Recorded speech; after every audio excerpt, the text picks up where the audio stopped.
જય માતાજી, હર હર મહાદેવ। મિત્રો, આજે આપણે આવી ગયા છીએ એક નવા વિડીયોની સાથે। તો મિત્રો, આજના વિડીયોમાં આપણે જાણીશું ગણેશ ઉત્સવ ક્યારે શરૂ થશે, બાપાની સ્થાપનાનું શુભ મુહૂર્ત અને પૂજા વિધિ ક્યારે છે। ભગવાન ગણેશની જન્મ જયંતિ અને તેનાથી શરૂ થતો 10 દિવસનો ભવ્ય ઉત્સવ ગણેશ ઉત્સવ ટૂંક સમયમાં શરૂ થવા જઈ રહ્યો છે। જાણો કયા દિવસે ગણપતિ બાપા દરેક ઘરમાં બિરાજમાન થશે, ગણેશ સ્થાપનાની પૂજા વિધિ કઈ રીતે કરવી તે વિશે જાણીએ।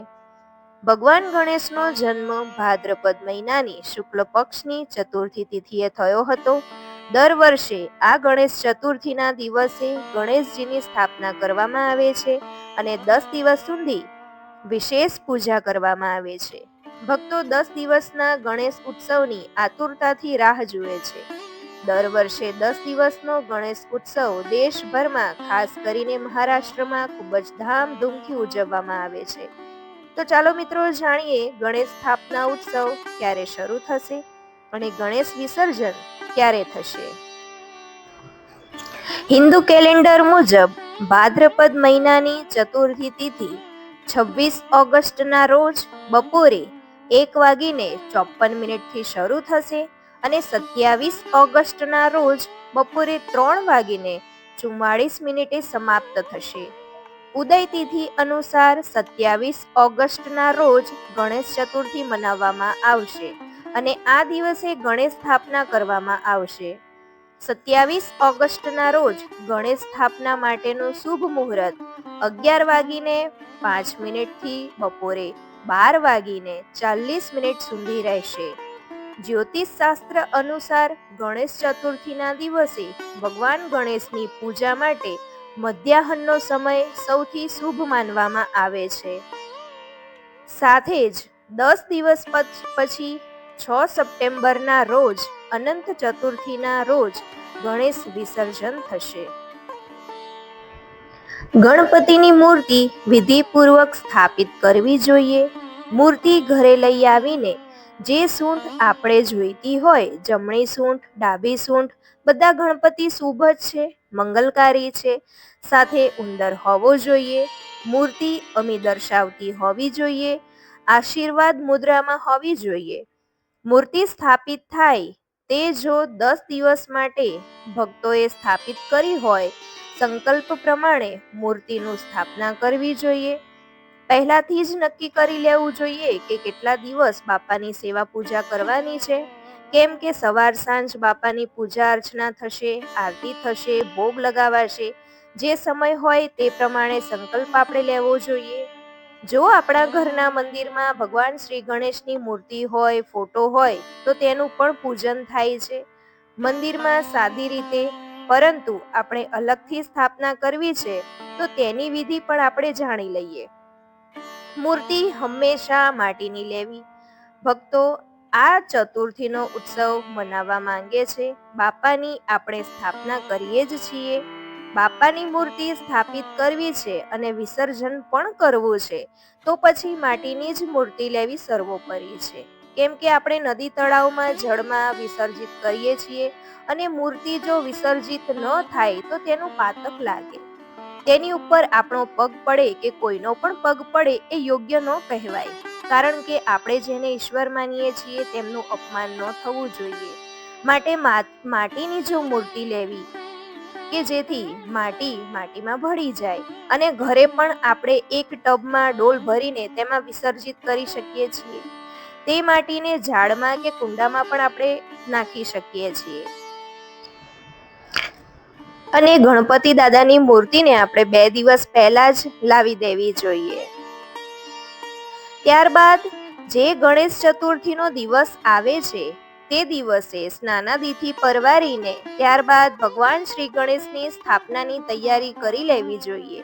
સવારે પણ શુભ ચોગડિયામાં કરી શકીએ છીએ, પરંતુ ભગવાન શ્રી ગણેશજીનો જન્મ બપોરના સમયે થયો હતો, એટલા માટે બપોરે ભગવાન શ્રી ગણેશની પૂજાનું વિધાન બતાવવામાં આવ્યું છે।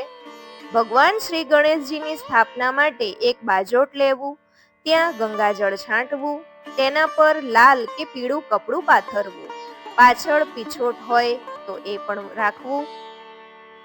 તોરણ બાંધવું, આ સ્થાનને ફૂલો રંગોળીથી સજાવવું, વિવિધ શણગાર કરવા. ત્યારબાદ શુભ મુહૂર્તમાં એક અન્નની ઢગલી કરવી, તેના પર ભગવાનની સ્થાપના કરવી અને ભગવાન શ્રી ગણેશની એક બાજુ કુંભ સ્થાપન થાય છે.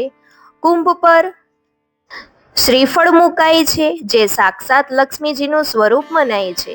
કુંભને મોલી બાંધવા, સાથીઓ કરવો, મગ, ધરો, ફૂલ, અક્ષતથી પૂજા અર્ચના કરવી. કુંભની નીચે સાથીઓ પણ કરી શકાય છે અને અનાજની ઢગલી પણ કરી શકાય. ત્યારબાદ દીવો કરવો, ઓમ ગમ ગણપતે નમઃ મંત્રના જાપ કરવા. નાગરવેલના પાન અને લાલ ફૂલ એટલે કે જાસૂદ છે એવા પુષ્પનો પણ ઉપયોગ કરી શકાય છે.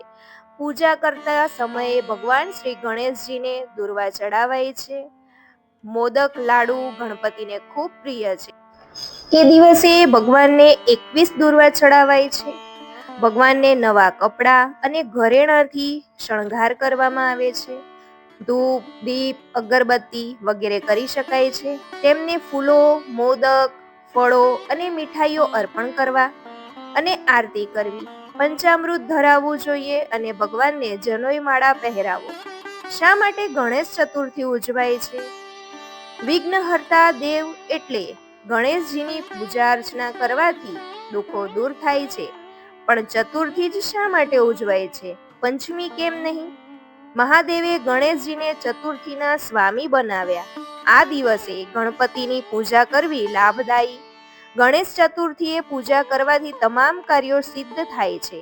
દેવાધિદેવ મહાદેવ પ્રસન્ન થઈને પોતાના પરમવીર સૌથી બુદ્ધિશાળી પુત્ર ગજાનનને અનેક વરદાન આપ્યા અને કહ્યું કે વિઘ્નોનો નાશ કરનાર તમારું નામ સર્વોપરી રહેશે. સૌથી પહેલા તમારી પૂજા થશે અને તમને બધાના પ્રમુખ પદ પણ મળશે. એટલા માટે ગણેશજીનું નામ વિઘ્નહર્તા પણ છે. આમ આ વિઘ્નહર્તા ભગવાન ગણેશજીને 10 દિવસ ખૂબ ભાવથી સેવા, પૂજા, અર્ચના કરાય છે. ભૂલચૂકની માફી મંગાય છે અને જેટલા દિવસનો સંકલ્પ હોય તેટલા દિવસ પૂરા થાય ત્યારે બાપાની પૂજા આરતી થઈ જાય પછી બાજોઠને સહેજ ખસેડી લેવો જોઈએ. ઘટ સ્થાપન કર્યું હોય તો તેને પણ સહેજ ખસેડી લેવું જોઈએ અને મૂર્તિને શુભ ચોઘડિયામાં વિસર્જન કરવાની અને કુંભમાં જે પાણી છે તેનો છંટકાવ આખા ઘરમાં કરવો અને બાકીનું વૃક્ષમાં નાખવું અને શ્રીફળને બાપાની મૂર્તિ જ્યાં લઈ જાય ત્યાં સાથે લઈ જઈ અને પછી તેને પણ પધરાવી દેવું. જે વસ્ત્ર પાથર્યું છે, અનાજની ઢગલી કરી છે તે પણ બાપાની મૂર્તિની સાથે વિસર્જન કરવું અથવા તો તે અનાજને પક્ષીને ચણ નાખી શકાય છે. આમ એકદમ સાદી સરળ રીતે ગણપતિની સ્થાપના અને વિસર્જન થાય છે.